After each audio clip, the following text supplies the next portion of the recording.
Okay, I have something exciting.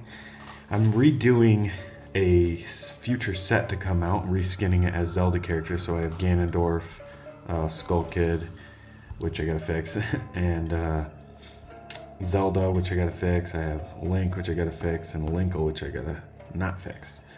But those are characters that are coming out. Oh, I gotta fix Link's sword. And I also here have Impa. She came on a different base, but I want her to be this dark blue. You can see her sculpt here. Do a 360. Top down, I might cut off some of these swords. We'll see. Anyway, I got her deck here. And this is a reskin of Mary.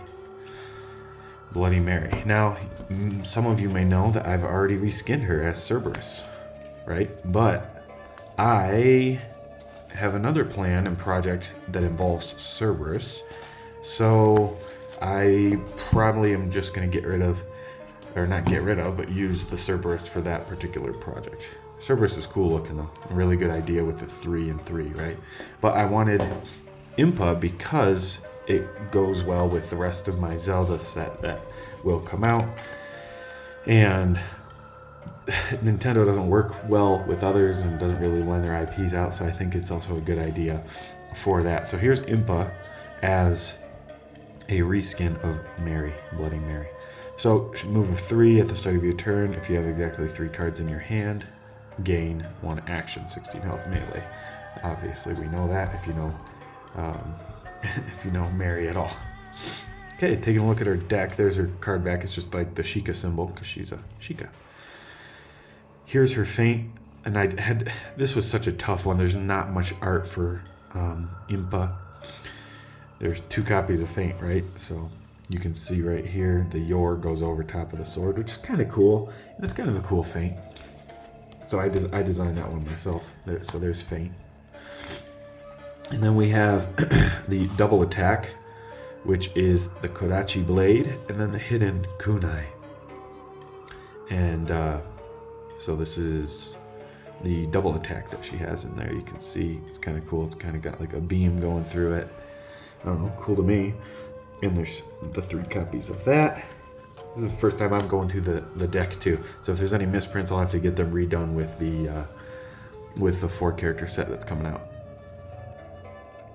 Here's her sealing technique, 2 copies.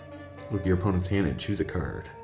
Your opponent may discard it. If they don't, their hero takes damage equal to its boost value. And then here's kind of a cool idea I had. And I didn't do the art, but I edited different pieces of artwork. There's 3 pieces of artwork in this, and there's the reflection closer than she appears. It's a common card, so I wanted to keep the name the same. And you can see her reflection in her Goron blade that she uses from. This is the character that's from Hyrule Warriors, which is kind of the most combatant or Impa. She's a Sheikah, not Sheik. My bad. Don't want to mix those up. But Impa. But that's really cool. Move Impa up to 1 space, draw a card, gain action closer than she appears. Then here we have the Lens of Truth. And she doesn't necessarily use it, but it worked well with the card, and the lens is literally Sheikah technology, and Impa would use that in theory, no doubt. But yeah, this is the increase or decrease card. Okay, then we have here the 2 different blades. So we have the Nagina and the Guardian Nagina, and then the Scorching Nagina from the Hyrule Warriors game. So you can see the difference there in those 2 cards, but they're pretty much the same other than one's flame. And then here we have the after image that she leaves. And you can see the Sheikah that I'm using sometimes, or I keep saying Sheikah, Impa. She is a from the Sheikah tribe, but she's Impa. You can see I use this Impa, and sometimes I use this Impa, just depending. Because there's just not a lot of art, and I like to use art from a variety of games that she's been in. Here is Stay Focused, another one from the Breath of the Wild era, or Calamity era, rather. but stay focused. You may place Impa in any empty space adjacent to the opposing fighter.